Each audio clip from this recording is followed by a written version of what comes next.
Buenos días, estimados estudiantes, familiares y queridos profesores de matemáticas que en la mañana de hoy van a compartir conmigo este quinto encuentro relacionado con la preparación de los estudiantes de grado 12 para el examen de ingreso. Como bien dijimos en el encuentro anterior dedicado a la geometría plana, hoy pues nos vamos a dedicar a recordar cuestiones inherentes a la geometría del espacio, como quiera de que, bueno, es uno de los contenidos del examen de ingreso.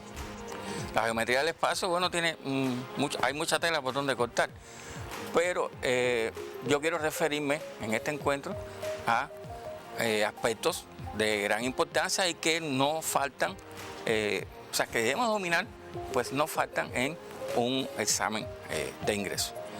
Me estoy refiriendo a, observen, como pueden ver ahí, conceptos, definiciones, teoremas y propiedades de la estereometría. Después vamos a hablar un poquito de esto. Teorema de las tres perpendiculares y su recíproco como plato fuerte o uno de los platos fuertes del encuentro. Y por supuesto, vamos a hacer cálculos en los distintos cuerpos geométricos, ya sea de áreas y volúmenes. Recuérdense que los cuerpos geométricos, bueno, pues que han estudiado ustedes, los prismas, las pirámides, cilindros, conos, esferas. Entonces, bueno, sucede lo siguiente, que para poder tener éxito en la solución de los problemas de la clase de hoy, pues debemos recordar una serie de aspectos, cuestiones inherentes a la geometría del espacio y que también tienen que ver con la geometría plana, encuentro anterior. Me estoy refiriendo a contenidos como estos que voy a reflejar ahí en esta diapositiva. Observen. Bueno, conceptos primarios de geometría plana. Ustedes verán cómo aquí teoremas que estudiamos en el encuentro anterior, como el grupo de teoremas de Pitágoras, las razones trigonométricas, el teorema del ángulo de 30 grados que racionaliza mucho los problemas, clasificación de figuras planas, todas estas cositas, bueno, pues nos van a ser muy útiles en el encuentro de hoy. Ajá. La relación de posición entre dos rectas en el plano y en el espacio, eso va a estar implícito en muchos de los problemas. Criterios de paralelismo y perpendicularidad entre rectas y planos, también va a estar presente en el encuentro de hoy y todas estas cuestiones, como decía, ya ustedes las han visto de una forma o de otra en sus estudios anteriores. La proyección, por supuesto, nosotros vamos a tener que hacer proyecciones para poder introducir demostraciones y demás. Proyectar los segmentos en el plano como elemento fundamental de la geometría del espacio. El teorema de las tres perpendiculares y su recíproco, por supuesto. Eso hay que recordarlo, aunque bueno, voy a recordárselo más adelante. Fórmulas, por supuesto, no se puede permitir que lleguen al examen sin conocer las fórmulas para calcular el área y el volumen de los cuerpos geométricos. Eso es imperdonable. ¿Correcto? Bueno, a esto me refería yo con los conocimientos necesarios que hay que tener. Fíjense, antes de proseguir, yo quiero acotar lo mismo del encuentro anterior. El tiempo que yo le dé a ustedes para que lleven a su cuaderno de trabajo las cositas que ustedes necesiten, no puede ser mucho. Ustedes deben ser ligeritos a la hora de copiar. Me voy a detener cuando realmente sí haga falta que ustedes lleven las cosas a su cuaderno. Entonces, ¿qué bibliografía ustedes necesitan para tener éxito en este tema? Bueno, ahí está, como pueden ver, libros conocidos por ustedes. Me quiero referir a uno de ellos, que trabajamos con él en el encuentro anterior. El libro ¿Cómo estás en matemáticas? Un libro del cual nosotros, la gran mayoría de los profesores, nos hemos valido porque realmente es un gran libro, ahí hay muchos problemas. Y en esta versión incluso vienen resueltos los ejercicios. Ahí aparecen los libros de 12 grados, el librito de preparación con vistas a los exámenes de ingreso, el manual, en fin, una literatura bastante buena. Aunque debo destacar que deben tener los exámenes de ingreso que han sido abordados en los cursos anteriores, ¿correcto? Bien, entonces voy a referirme ahora en breve síntesis a algunas cuestiones de las que ya les comenté, pero que quiero fijar bien para poder tener éxito en la solución de los diferentes problemas que les voy a proponer. Veamos. Tenemos ahí, lo primero que salta a la vista es un plano. Miren, para poder trabajar la geometría del espacio, nosotros debemos estar bien claros en qué plano vamos a movernos, ¿no? ¿Verdad? Bueno, ahí tenemos un plano alfa y tenemos una recta R que corta ese plano en un punto P. Correcto, ya les estoy mostrando la escena donde van a ocurrir los hechos. Tenemos una recta S contenida en el plano, pero que esa recta S pasa por P y es perpendicular con R. Correcto. Y una segunda recta, recta T, que también, análogamente con S, pasa por P y es perpendicular con R. Ahora, ¿qué sucede aquí? La escena está lista para recordar un teorema. Si tengo tengo una recta que corta un plano en un punto y tengo al menos dos rectas contenidas en el plano que sean perpendiculares a esa recta y pasan por el pie de esa recta R en este caso, pues puedo afirmar que sencillamente la recta R va a ser perpendicular al plano. O sea, a manera de conclusión, una recta va a ser perpendicular a un plano si es perpendicular al menos a dos rectas contenidas en el plano que pasen por su pie. Esto es importante, muy importante. Ahora, ya yo conozco que la recta R es perpendicular al plano alfa, ¿verdad? Bueno, pues les cuento que si ya yo sé que la recta R es perpendicular al plano, todas las rectas que pasen por P, por el pie de esa perpendicular, y que estén contenidas en alfa, sencillamente van a ser perpendiculares también a la recta R. Esto también es muy importante, ¿correcto?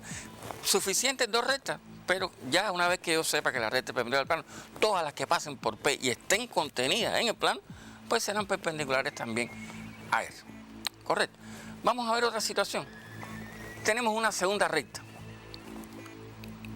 que también corta el plano, en este caso en el punto Q. Ahora, aquí se pueden presentar situaciones. Si esa segunda recta, o sea, ya yo sé que la recta R es perpendicular al plano. Si esa segunda recta también es perpendicular a ese mismo plano, pues, ¿qué podemos afirmar? Bueno, pues que las rectas son paralelas. Esto lo vemos con mucha frecuencia en la vida cotidiana. Las columnas de una institución cualquiera, pues son perpendiculares a la superficie. Bueno, pues ellas son paralelas entre sí.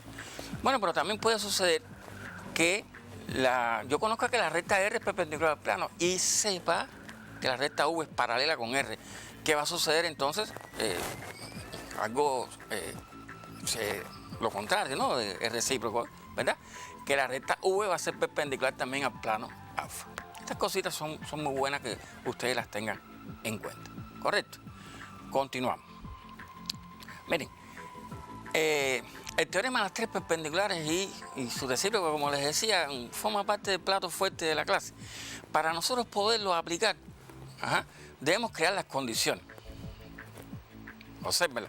Tengo nuevamente un plano, pero fíjense que tengo un punto A exterior al plano y desde ese punto exterior voy a trazar la única perpendicular que puedo trazar al plano. La recta, en este caso un segmento de recta, ¿no? Segmento AB perpendicular al plano. Ahora, de donde mismo nace esa altura o esa perpendicular, vamos a trazar otro segmento de recta, el segmento AP, pero que forma un ángulo con el plano, o sea, que no sea perpendicular al plano. Bueno, a esa recta le vamos a llamar ese segmento oblicua al plano, ¿correcto?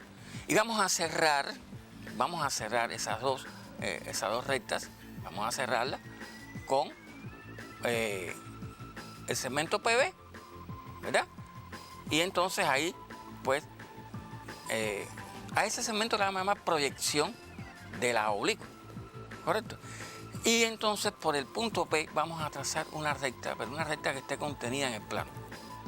O sea, ¿a qué me refiero cuando digo crear las condiciones? Precisamente a estas 4 cuestiones. La perpendicular al plano, una oblicua, al mismo plano, por supuesto, la proyección de la oblicua y la recta, una recta que esté contenida en el plano que pase por el pie de la oblicua. Miren, ese 1, 2, 3, 4 no puede faltar para nosotros poder trabajar con estos teoremas de tanta importancia. Ajá. Aquí pueden pasar dos cosas fundamentalmente. Puede ocurrir, pues, que la proyección de la oblicua PB sea perpendicular a la recta contenida en el plano, como ahí podemos apreciar, ¿no? O sea, la proyección PB perpendicular a la recta T, lo pueden ver ahí, ¿verdad? Bueno, esto me va a implicar, pues sencillamente, que la oblicua también va a ser perpendicular a esa recta T. Esto constituye ni más ni menos el teorema de las 3 perpendiculares. Fíjense que el nombre está bien concebido, ¿no? Es como ahí tenemos las 3 perpendiculares. Tenemos la oblicua, ¿verdad? Tenemos la oblicua, tenemos la proyección de la oblicua y la recta contenida en el plano, ¿verdad? Y miren, para que nos sean más fáciles las cosas a partir de ahora, nosotros vamos a instrumentar aquí entre nosotros. Vamos a llamarle a este puntico P donde inciden las 3 perpendiculares. Repito, para que nos sea más fácil de entender las cosas. Vamos a llamarle punto crítico, por ponerle algún nombrecito. Les dije que podía ocurrir otras cosas, no solamente esto. Puede suceder que en lugar de ser la proyección perpendicular a la recta, pues tener que la oblicua es perpendicular a la recta contenida en el plano. Bueno, pues si la oblicua es perpendicular a la recta contenida en el plano, la proyección de la oblicua será perpendicular a la recta contenida en el plano y eso constituye el recíproco del teorema de las 3 perpendiculares. ¿Correcto? O sea que, concluyendo esto, si tenemos las condiciones creadas de las cuales les hablé, si la proyección de la oblicua es perpendicular a la recta contenida en el plano, entonces la oblicua será perpendicular a la recta contenida en el plano. Ahora, si la oblicua yo conozco que es perpendicular a la recta contenida en el plano, entonces la proyección será perpendicular a la recta contenida en el plano. Esto pudiéramos darle otra forma más bonita, por decirlo de alguna forma, empleando pues otra anotación. Ajá. La recta S perpendicular a T, entonces la recta R perpendicular a T, y análogamente si la recta R perpendicular con la recta T, entonces la recta S perpendicular con la recta T. Llevamos poco tiempo de clase y deben haberse dado cuenta de que he hablado mucho de perpendicularidad. Miren, esto no es un capricho. La perpendicularidad es muy importante. Yo no concebiría, por ejemplo, una ciudad donde los edificios estén... imagínense ustedes los edificios que no sean perpendiculares a la superficie, ¿eh?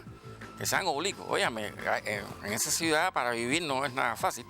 Que los equipos electrodomésticos nosotros los tengamos en la sala de la casa y que las paticas de los equipos pues no caigan perpendicularmente en el piso de la sala, ¿no? O sea, la perpendicularidad en la vida cotidiana pues es muy importante y por eso hay que estudiarla. Y precisamente la disciplina que dedica el estudio mayormente a estas cuestiones de las que estoy hablando de perpendicularidad es la estereometría, más comúnmente llamada como geometría del espacio. O sea, quería antes de comenzar a resolver problemas referirme a todos estos aspectos que sé que les vienen muy bien. Y fíjense que ya ustedes, pienso que ya deben haber tenido ahí en su cuaderno, aunque sea el esquemita ese que hay ahí, de los 4 elementos y las conclusiones. Voy a darles un breve tiempo. ¿Ah?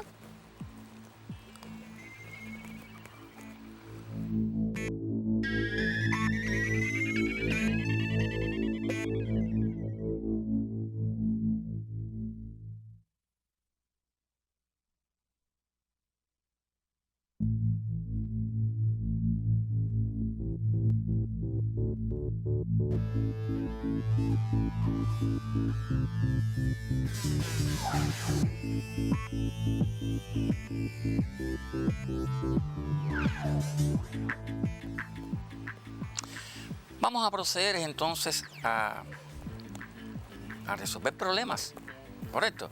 El primer problema que les voy a proponer ya fue abordado en un examen de ingreso reciente, un examen de ingreso hace pocos cursos. ¿Y el escenario cuál es? Bueno, tenemos un prisma macizo, un prisma homogéneo, un prisma bien repartido, un sólido, ¿correcto? Después vamos a hablar un poquito de esto, ¿no? Se dice que es un prisma recto y que la base es el cuadrado ABCD y que ese prisma, bueno, pues ha sido perforado por una pieza en forma de pirámide oblicua. O sea, la pirámide no es recta, porque fíjense que la altura de esa pirámide, que me la definen ahí como OQ, no cae en el centro de la base, entonces una pirámide oblicua. Me dan otras informaciones, como por ejemplo es el punto donde se cortan las diagonales del cuadrado, y las órdenes, pues también me dan que cae el punto medio de una de las aristas de la base, de la arista BC. Y las órdenes, bueno, inciso A, perpendicularidad, porque me mandan a demostrar que el triángulo BQK, ese triángulo que ven ahí, este que está aquí solapadito ahí, probar que ese triangulito pues es rectángulo. Esto tiene que ver con perpendicularidad y por lo tanto tiene que ver con los teoremas que les hablé recientemente. Y después el inciso B, que es de cálculo, ahí verán que hay elementos de trigonometría y otras cositas que vamos a ir mirando. Les doy un tiempito para que copien ahí los aspectos más importantes que tienen que ver con el ejercicio.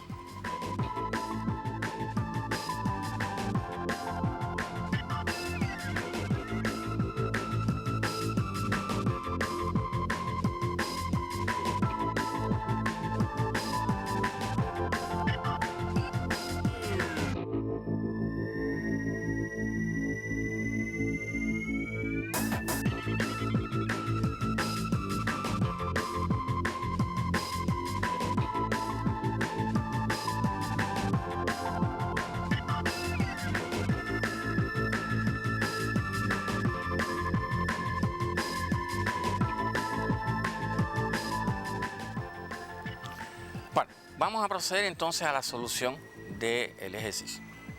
Bien, fíjense, ahí nuevamente les tengo el cuerpo para que nos sea más fácil de ver las situaciones que se van a presentar.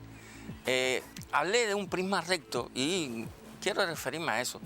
Un prisma puede ser oblicuo o recto, en este caso es un prisma recto.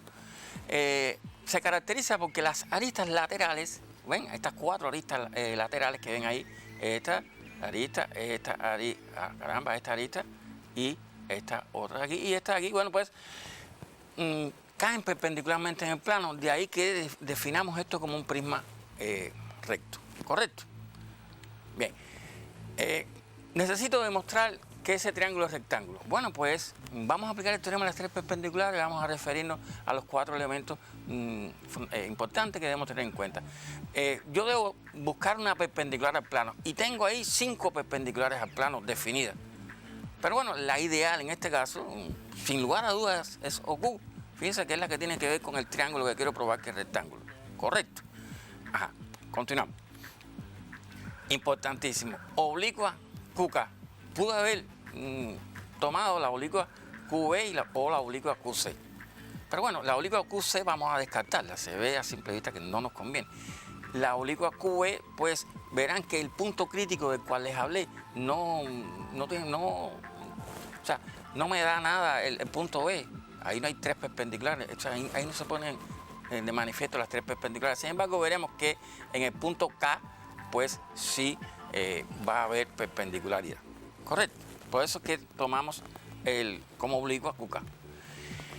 Ahora, ¿cuál será la proyección? Cerrando el triángulo, bueno, ahí tenemos bien definida la proyección de la oblicua QK, o sea, en este caso OK.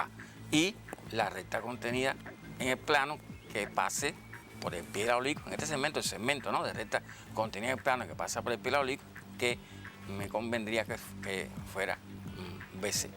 ¿Correcto? Entonces, observen ustedes, necesito buscar las 3 perpendiculares. ¿Qué ocurre? Que hay una información ahí muy importante y es que OK es paralela a media de AB en el triángulo ABC y me voy a detener unos segunditos ahí. Fíjense que en el triángulo ABC en el triángulo ABC, O es punto medio de uno de los lados y K es punto medio de otro de los lados.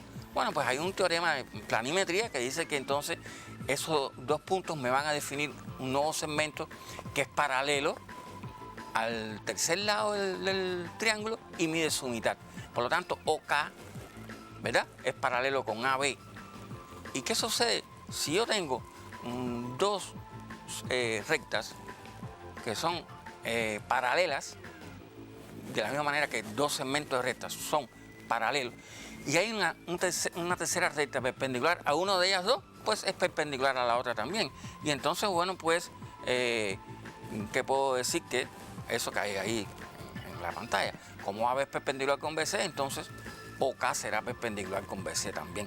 Y vamos avanzando, ¿verdad? De ahí que entonces la oblicua que seleccioné QK será perpendicular con la recta contenida en el plano, segmento de recta contenido en el plano BC, eso debido al teorema de las tres perpendiculares. Y con eso pues le dimos su merecido al inciso A, ¿verdad? El triángulo QKB es rectángulo en K. Correcto. Ajá. Les doy un tiempecito ahí para que copien ahí las ideas fundamentales.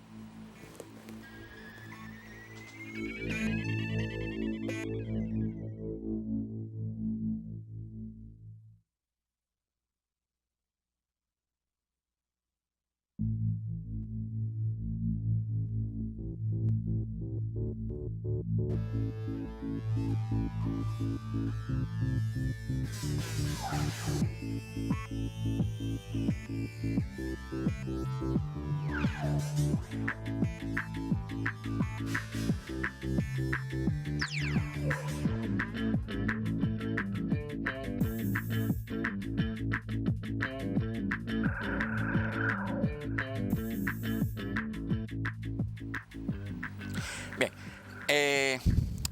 miren, ya con eso queda el inciso A resuelto, pero es una lástima que nosotros esa figura no la explotemos un poquito más, por decirlo de alguna manera. Esa demostración está excelente, está excelente. Ahora, quizás obvié algo anteriormente cuando hablé de que si las dos rectas son paralelas y una tercera es perpendicular a una de ellas, es perpendicular a la otra también. Fíjense, esto es un teorema inherente a la geometría plana, eso es del plano, porque en el espacio pueden haber tres rectas perpendiculares y 2 a 2, y sin embargo no hay paralelismo, ¿verdad? Pensemos en las esquinitas de la casa, por ejemplo, hay tres perpendiculares y no hay paralelas. Entonces, quiero referirme a algo muy importante aquí. El teorema de las tres perpendiculares es excelente, muy bien, pero no olviden que esto sale de la geometría plana, su demostración incluso. Nosotros pudimos haber aquí empleado otra vía para resolver ese inciso A, porque fíjense ustedes, QV también es una oblicua, ¿verdad? QV es una oblicua cuya proyección ¿cuál es? OB. Y QC es también oblicua, cuya proyección es OC, ¿verdad? Pero ¿qué pasa? Que las diagonales de un cuadrado son iguales, se cortan en su punto medio, por lo tanto, estos segmenticos AO, OB, OC, OD son iguales. O sea que podemos concluir de que las proyecciones de estas otras dos oblicuas, esas proyecciones sobre el plano de esas dos oblicuas, son iguales, tienen la misma longitud.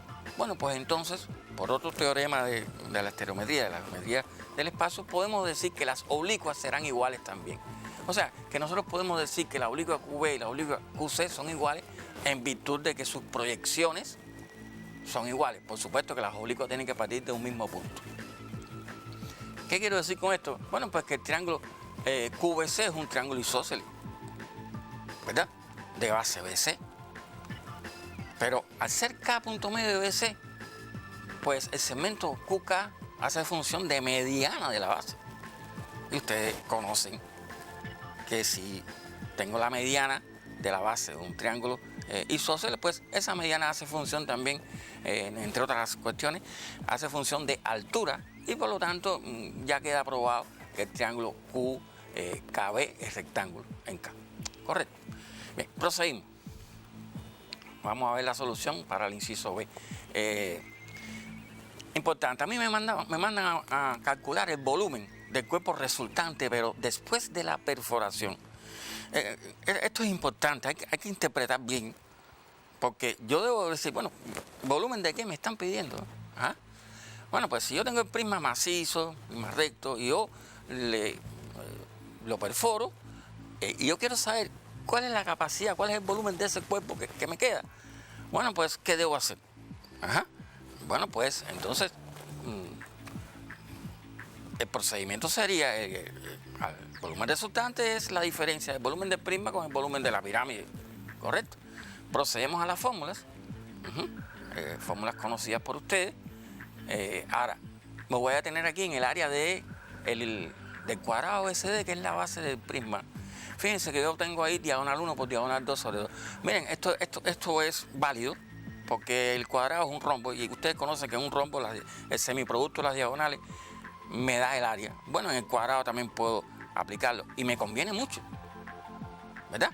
Porque conozco la longitud de la diagonal AC, por lo tanto conozco también la longitud de la diagonal BD, y miren con qué facilidad pues hago el cálculo, ¿verdad? Ahí lo tenemos. Ahora, otra vía pudo haber sido emplear lo clásico, ¿verdad? Que el área al cuadrado es el lado al cuadrado. Quizás pasaríamos un poco de trabajo, pero también es factible, porque la longitud de los lados del cuadrado yo las puedo hallar, porque al tener la longitud de la diagonal aplicando el teorema de Pitágoras, no me cuesta tanto trabajo verificar que la longitud de los lados de la base son 4 raíz de 2. Elevándola al cuadrado, pues obtengo exactamente el mismo resultado. Esto se puede racionalizar y darnos cuenta de que si yo quiero la diagonal de un cuadrado, no es otra cosa que el producto de la longitud del lado por raíz de 2. Correcto. Les doy un tiempito para que copien ahí las ideas de este inciso que estamos resolviendo. Ajá.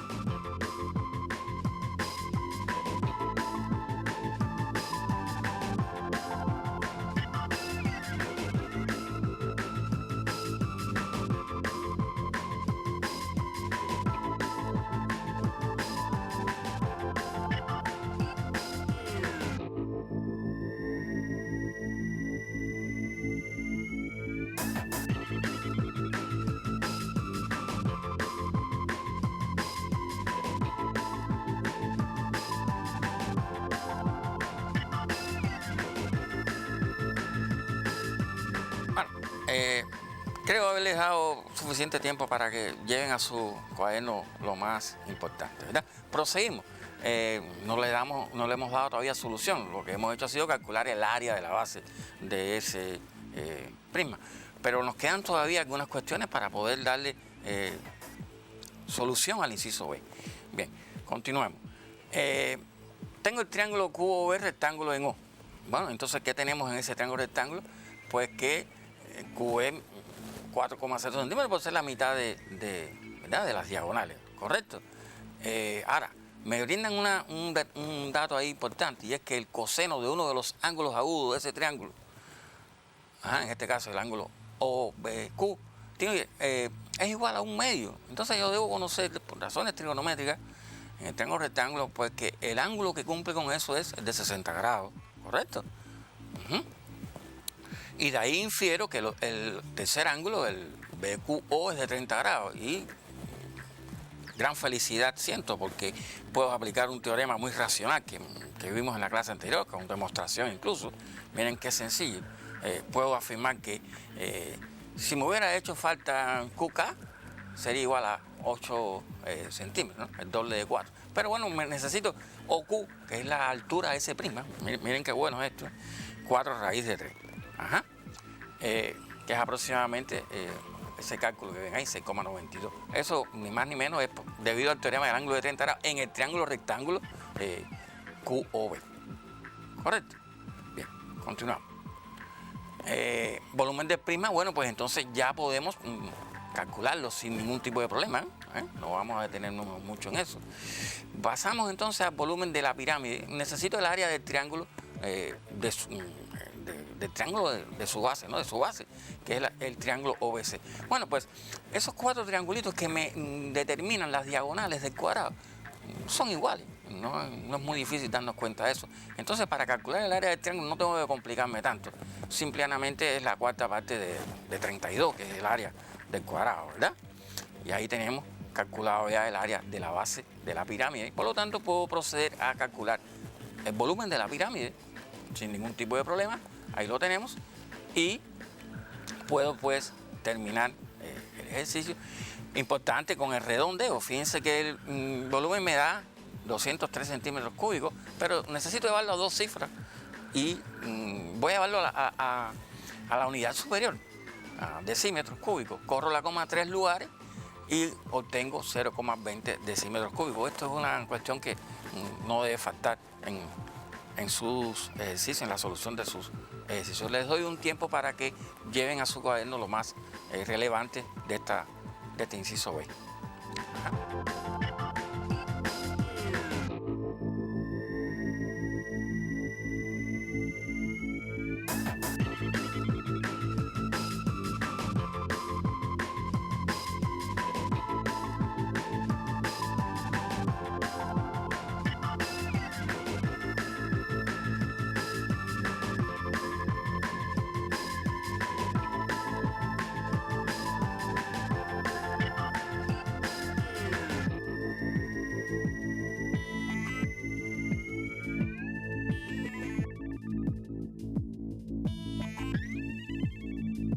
Bueno, ya resolvimos el inciso B del problema. Fíjense cómo el problema lo pudimos resolver por varias vías. Esto es muy bueno. Aquí lo importante no es hacer 5, 6, 10 ejercicios, sino los que hagamos, explorarlos bien y desarrollar todo lo que podamos para podernos llevar, pues, los temas de la clase felizmente. Vamos a continuar con el ejercicio. Óyame, un ejercicio para chuparse los dedos. Claro, si se van a chupar los dedos, lávense bien las manos, ¿eh? Bueno, ¿cuál es el escenario en este segundo ejercicio? Bueno, lo cambié. Ahora es un cilindro circular recto. Digo lo mismo, es recto porque la generatriz, o sea, los segmentos que hacen función de altura caen perpendicularmente sobre la base, ¿correcto? Y me dan una serie de datos, pero también, ahora en este caso me dicen que el cilindro va a ser tallado, va a ser rebajado. Se pone en un torno, se va rebajando y se obtiene, pues, la pirámide oblicua que tiene como base ABC.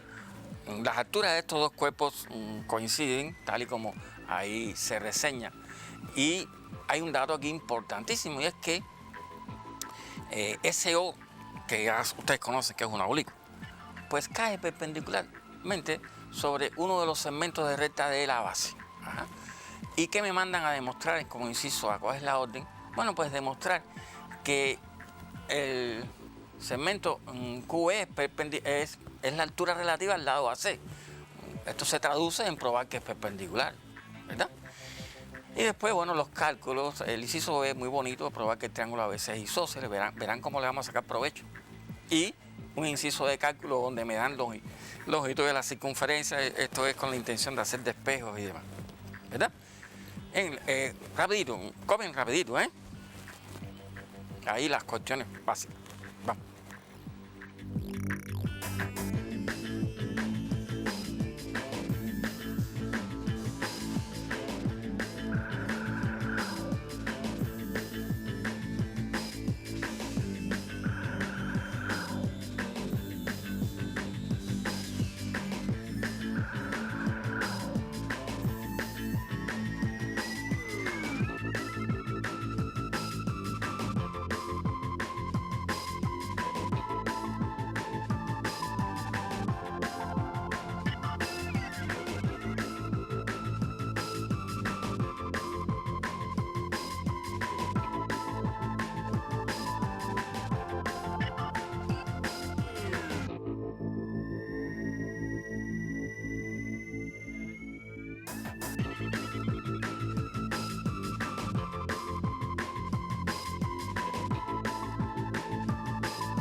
Ahí está todo planteadito ya. espero que a la medida que vayan copiando se hayan dado cuenta de la orden S, sobre todo el inciso C, calcula el volumen resultante luego de tallar el cilindro. Bueno, vamos a darle solución. Inciso A, bueno, fíjense qué elegante, ¿no? Sigo fiel a los 4 elementos, destacarlos con colores distintos para que les sea más fácil. Ahí destaco la perpendicular al plano, creo que ahí es evidente que se ve, ¿verdad?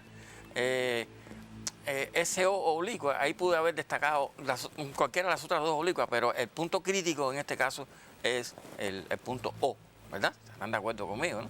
Que es así como les estoy reseñando, ¿no?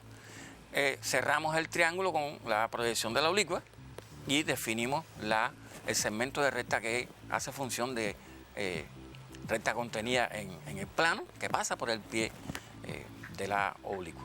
Correcto. A veces decimos recta contenida en el plano, recta SO, y realmente son segmentos de recta, pero bueno, es bueno que ustedes conozcan estas cuestiones. Después, de todas maneras, voy a redundar en eso. Bien, ¿qué sucede aquí? Que aquí quien es perpendicular a la recta contenida en el plano no es la proyección, sino es la oblicua SO. ¿Y por qué? Bueno, porque me lo dan en los datos. Lo que te den, cógelo, como decimos en buen cubano, ¿verdad? Entonces, ¿qué podemos afirmar? Pues que la proyección de la oblicua es perpendicular a la recta contenida en el plano por el recíproco del teorema de las 3 perpendiculares. Muchachos, hay que estar claro en esto. No podemos confundir lo que es el teorema y el recíproco. Aquí en este caso es el recíproco, ¿correcto? Entonces, bueno, ya con esto le damos solución a la primera problemática del ejercicio. Les doy un tiempecito para que la lleven ahí a su cuaderno.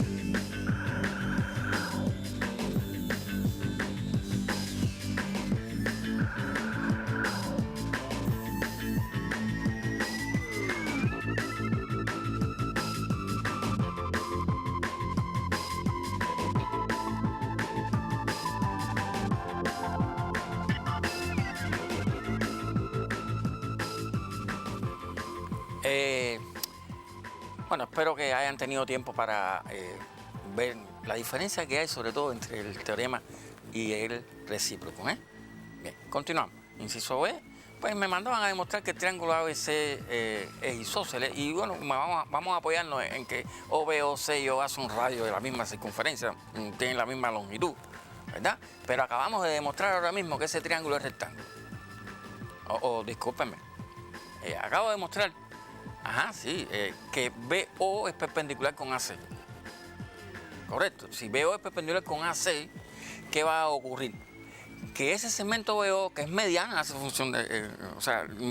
coincide en la mediana y la altura, algo parecido a lo que ocurrió en el ejercicio anterior. Y si eso sucede es porque el triángulo ABC es isósceles, caramba. Bien, ahí lo tenemos destacado. Esos ángulos base miden 45 grados, tienen una amplitud de 45 grados, por lo tanto, el triángulo, a no dudarlo, es isósceles. ¿Correcto? Ahora, miren qué bonito esta otra idea que les voy a llevar. Fíjense, volvamos al cuerpo. Observen que ya yo conozco que OB es perpendicular con AC. Vamos a recurrir a algo que hicimos en el ejercicio anterior. Fíjense que SC y SA son oblicuas, ¿verdad? Correcto. Si esas oblicuas fueran iguales, obviamente todo sería magnífico. Pero ¿qué sucede? Que SO es mediana de AC en el triángulo SAC y también es altura. Entonces, sin lugar a dudas, el triángulo SCA es isósceles de base AC, y las proyecciones de sus oblicuas correspondientes pues son iguales. Y caramba, si esas proyecciones son iguales, si CB es igual a BA, ya terminé de resolver el inciso B. Correcto. Espero que esto pues lo hayan comprendido sin ningún tipo de problema.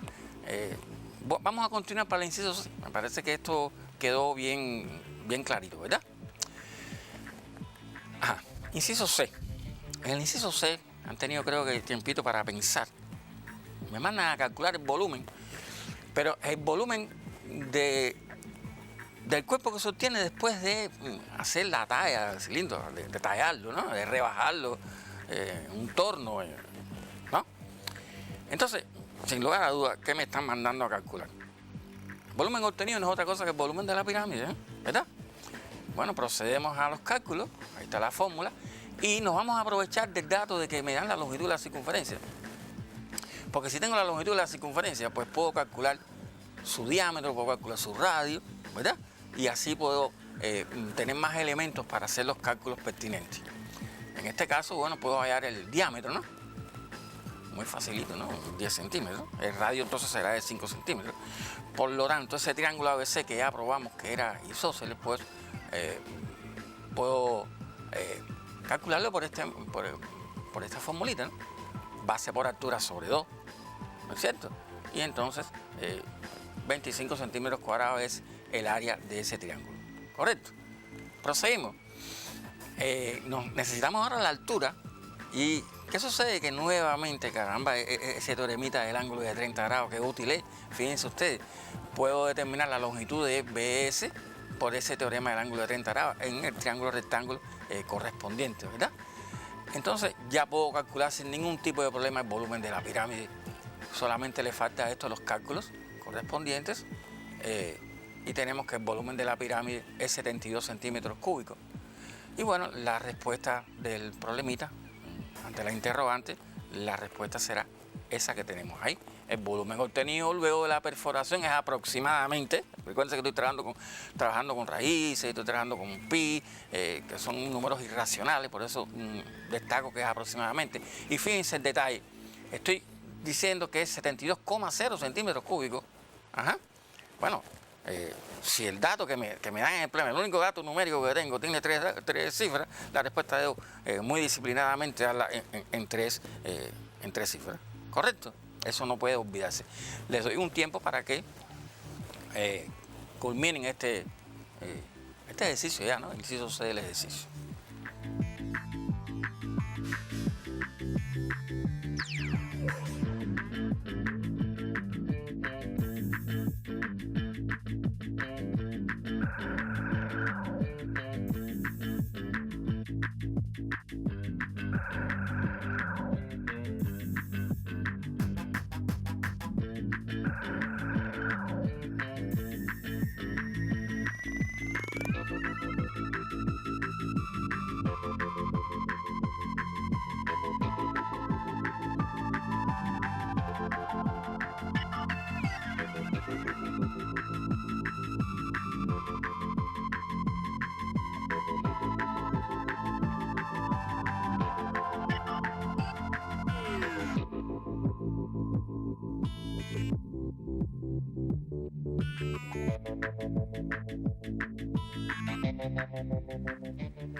Bueno, continuamos, pasemos a los siguientes ejercicios, que realmente, miren, ya los ejercicios más importantes, los que yo quería realmente detallar con ustedes en paso a paso, ya eran los dos primeros ejercicios.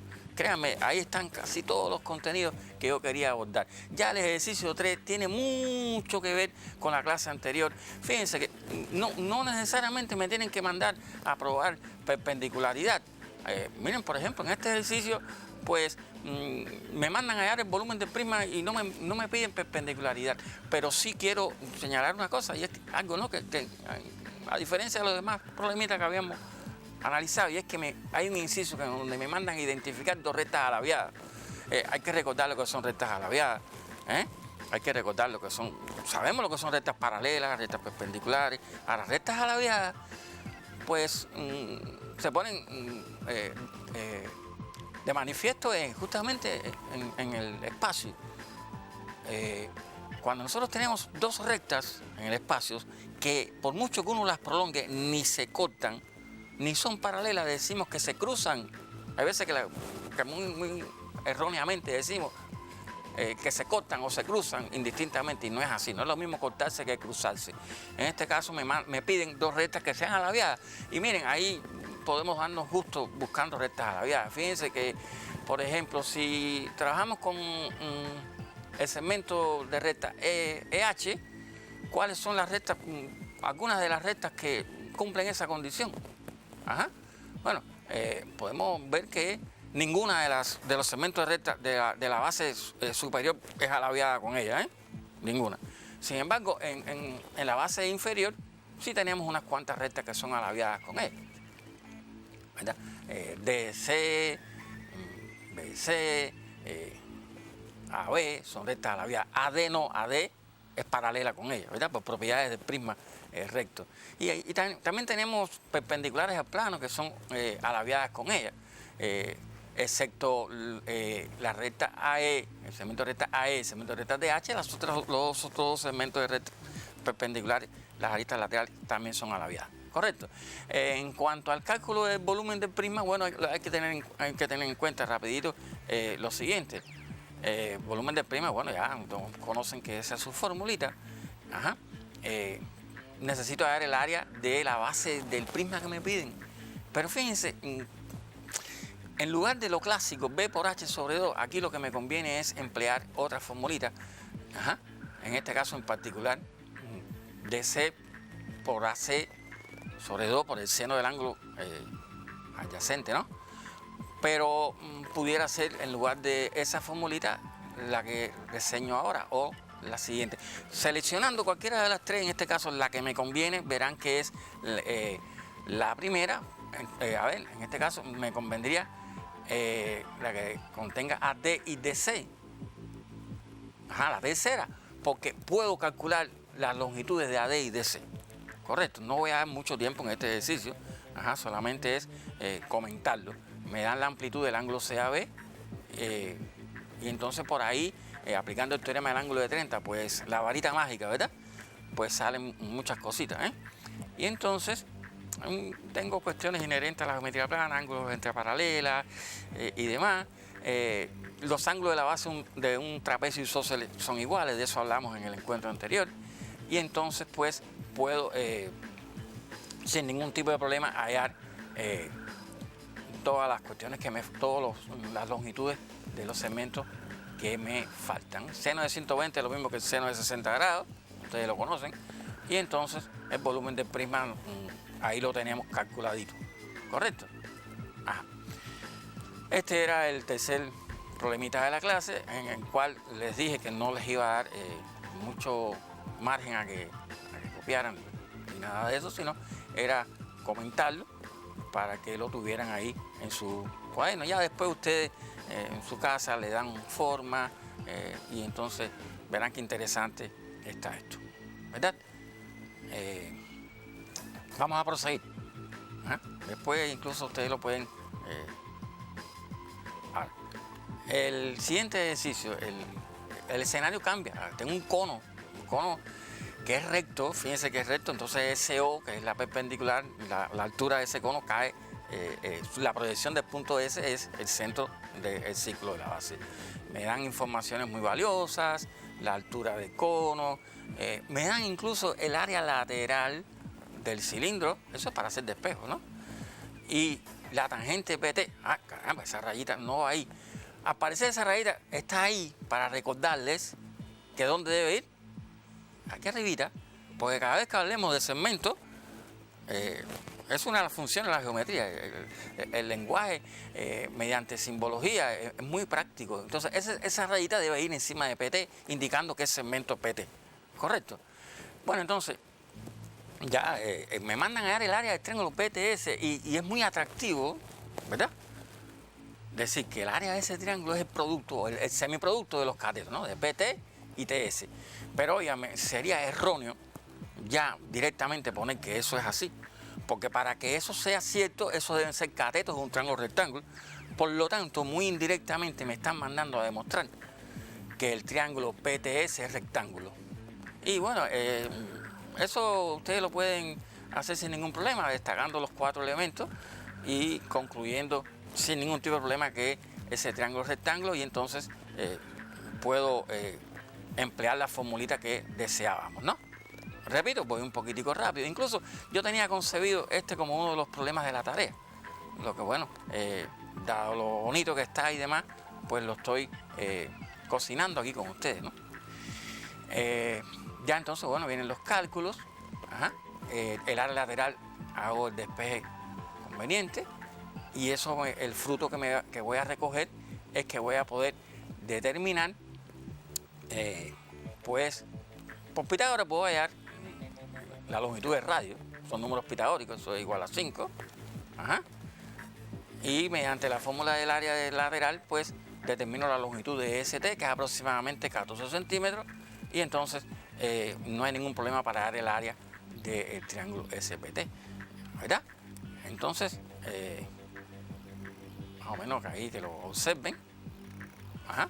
Ya para el inciso B, bueno, pues el volumen del cono, bueno, este inciso B realmente ni lo voy a comentar, es simplemente sustituir, porque lo tenemos todo. Incluso le facilitó en un dato, le dio la altura, que déjenme decirle que no teníamos por qué haberla dado. Piensen en eso, verán que esa altura de ese oso pude calcular sin necesidad de que se las ofrezcamos, ¿verdad? Entonces, como decía, ya prácticamente estamos en los ejercicios de la tarea, ¿verdad? Pero bueno, estoy haciendo comentarios y demás para que les sea más fácil el estudio independiente a ustedes. Correcto, bueno, el volumen del cono les voy a decir cuánto da para que verifiquen que efectivamente es ese resultado que hay ahí. Rapidito, copien ese resultado ahí para continuar y darle terminación al encuentro, Bien. En el ejercicio 5 cambia el escenario, tengo un prisma. Miren, el ejercicio 5 lo más interesante que tiene es que vamos a aplicar ahí teorema de los catetos, teorema de la altura, o sea, cositas que tienen que ver con la clase anterior. Me mandan a calcular la longitud de segmentos DB y la puedo hallar por varias vías.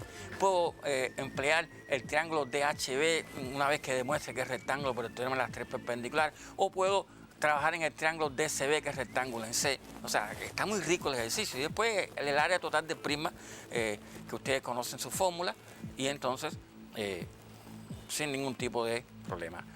Correcto. Ya ya esta es la solución, teorema de la altura, ¿ven? Vamos a aplicar también teorema de los catetos, en fin, vamos a poder resolver sin problema el ejercicio. Correcto. Voy un poco rápido, no, bastante rápido, pero insisto, esto forma parte de la tarea, ¿no? Forma parte de lo que ustedes deben hacer. Y ya en el último ejercicio, rapidito, cópienlo ahí, y con eso, bueno, pues estamos dándole fin a la clase de hoy. Espero que haya sido provechosa. Pues fíjense que he abarcado todos los contenidos que son necesarios para poder tener éxito en ese quinto, en ese problemita que van a enfrentarse ustedes en su prueba de ingreso.